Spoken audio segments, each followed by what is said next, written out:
Hello, lovely one. This will be a peaceful message. No arrogance at all. Good. Very good, Open Eye Hun. And I try to express love. I would like you to see both sides of the coin. This will be the second question about questioning. So I think you do not understand. Probably. I'm not liberated. So you think. I have no trust in life. So you think. And the liberated speaker always says the opposite. Yes. They embobble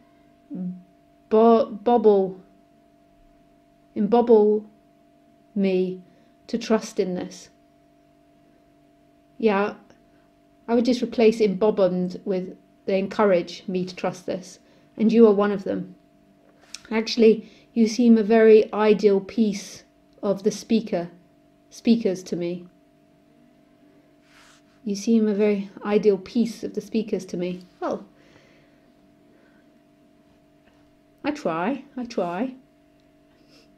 I was speaking with another one too, but you seem more extreme. And I will try another one, but believe me, I will not believe a word of you all until I can say those by myself. When you can say it by yourself, you won't believe it either.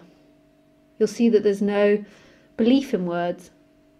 That words aren't it. But they're not true. They're not it at all. They're pointing out what's false, but they don't leave you as something that's true. So now I'd like to ask you, and regardless of what you think about it, you are the most lovely creature what I know on earth, and that is a privilege to hear you when you unleash yourself. Ah, well, that's quite a big title to live up to.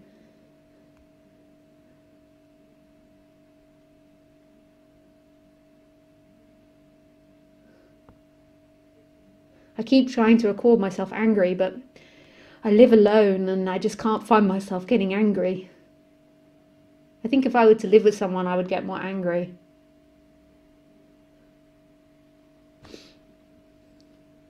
Oh well. But still, I will question all of your words and I will doubt all of your actions. That is my job here. Is it? That is the only thing. Oh, Peter, I'll just finish speaking with Open Eye Hun, and then I'll call you. But I can do that just because I care about what you say.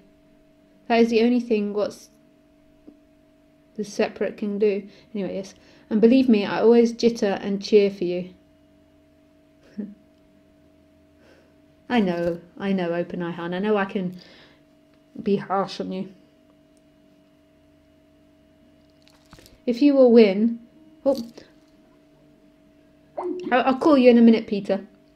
If you will win, then I won. I wish that you convince me I am with you, not with me, because I am a bad company. It is strange setup because I hate God, but I love you, and you love God. So I got curious of what God's feelings are. Use the love for me then. Use the love for me, because actually I think that I think that most non-duality teachers are nothing teachers, but I'm an everything teacher. I think I'm the teacher of the I am. And it's not so much about intellectual teachings with me, although I can deliver them sometimes, but it's more that you feel me. Love me, use my image, but just know it's not me. Because what you're seeing in me is you're seeing someone that, although I'm human, I'm manipulative, I have my little games, I wear my mascara, I paint my hair, I wear my nice little jumper. I've set up my room nicely, so I'm an animal too. I move towards pleasure and away from pain. I'm acting really innocently. So it's coming out, and it's not coming out through this filter that we learn as a child to be someone. So it's coming out very innocently. And when you see me and you fall in love with that, That's what you love. It's not actually my personality that you love. That's what you love, because it helps you remember that in yourself. You long for that. You long to go home just to be yourself, because when the human becomes fully itself, there is a going home. There's no more a divide of believing that you are someone in time. There's just spontaneous action. And in that spontaneous action, there is no divided reality. So this is a tantric practice, which I did and worked out by myself, but I then later went on to find out that it's an actual tantric practice that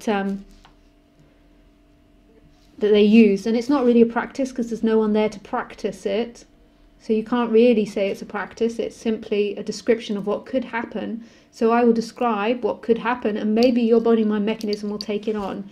So you see Lisa and you love her, and it's not that you love her because she's sweet and nice, because you've also seen me be an arsehole. I hung up on you in the middle of a conversation one time. And trust me, I can shout, not very often, but I do shout. You know, I came from a shouting family, and if someone really annoys me, which isn't very often, I shout and I swear. I shout and I swear when I'm in the car, and if somebody cuts me up, and I might even put my finger up to them like that. So it's not that you like the nice side of me. What you like is the innocence that you see, because it reminds you of yourself. So use that and imagine that to be you. So it's like you see this love, you feel this love for an outside creature, this outside being, and then flip it. That love you see out there is your heart. It's inside you. It's not outside, separate from you. You long to be like me, or have me, whatever it is that you long for, I don't know, or to like me. But see that I am your heart. What you're loving in me is your heart. I'm just reminding you of your heart. And they've been doing this for thousands of years, and I worked it out, and I've told this many times before, when I was a teenager and I was really, really suffering. Really suffering. I had some difficult stuff as a teenager to deal with. And I, you know, not just like getting bullied, or although being bullied's really terrible, but not just having an argument at school or something. So I really had to deal with a lot of things as a child, and very difficult things. And I got into this habit. My mum had. I also lived a very privileged life. My parents had enough money. They're not like super rich, they're just middle class, but I never had poverty to worry about. And my mum used to take me to shows, theatre shows, and I fell in love with them, and musicals particularly. And I just used to fall in love with it. So we'd go, and I mean, we'd obsessively go. So we'd get onto a musical and we'd go and see it like 10 times. So one of my favourites when I was a kid was Joseph and the Technicolor Dreamcoat. Which is, and it's such a beautiful story. It's a religious story, it's just got some really beautiful songs in it. It's by a director called Andrew Lloyd Webber. By the way, I'm just being paid for advertisements by saying all this. I just am slipping it in, like Ellen does. It's a joke. So yeah, and I used to really love it, and so we used to go and see it. We used to, wherever it was on, wherever there was a different production, we'd see the same productions, and I can't remember how often we went, but maybe once a month. My mum would take me to see it, and I would just fall in love with it. I would just be in absolute awe. Like Joseph and the Technicolor Dreamcoat just was so magical to me, to be in this theatre and like listening to this live band and this dancing and this singing. I found it heaven. And it would just make me high. And I wanted to be an actress, or I wanted to be in theatre because I loved it so much. I was obsessed with it. I used to go to like 5 drama clubs a week. I was so obsessed with drama and theatre and music. I used to play the guitar and the drums and the trombone. I was never very good at music, but I loved it. I was singing, I was terrible. Um, and my mum used to have this big stereo with these headphones in our lounge, and we're not really allowed to sit in, even now in my parents' house, the lounge is only for when guests come over, you're not allowed to sit in there. But I would sneak in and I would put on these huge headsets and I would listen to these songs that I liked from all these different musicals. She had tapes maybe back then. Or actually, I think she had a lot of records. I can't remember how I listened to it. And I loved it. I would listen again and again. And then as I got to a teenager, so when I was like 12 or 13, I would do it. And then I would imagine having the most perfect boyfriend or girlfriend. I also liked women. I still haven't told my parents this, so I'm always a little bit hush-hush about it. But I also liked women. So I would imagine the perfect boyfriend or girlfriend, depending on what phase I was in. And I would just imagine every quality about them, like everything I liked in them. So like their strengths, their vulnerability, their joy, their sadness. And it was like I imagined that, and I would imagine like having this immense love affair with them, like being absolutely in love. And then I would imagine, it was different times, but sometimes I would imagine like them hugging me, and then I would put cushions around me as if they were hugging me. And it sounds really sad in one way. Like I remember telling my friends and they all laughed at me. And it was a result of that in my household there was so many problems, I think, that it pushed me into doing this practice. And it was like every night I would do it.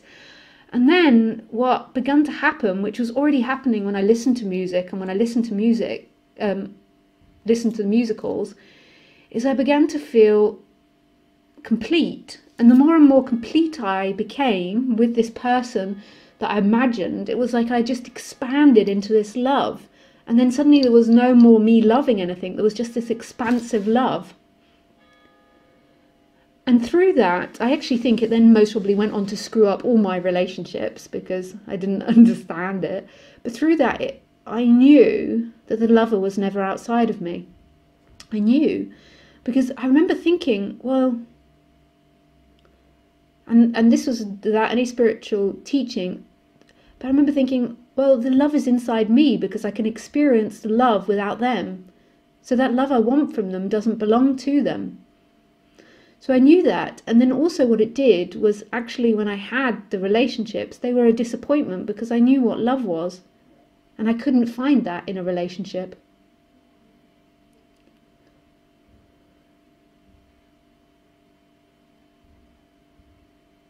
So if you want to, and if it's meant to be, use my image in that way. But know what you're doing is you're actually calling the I am. You're actually calling love the heart of being.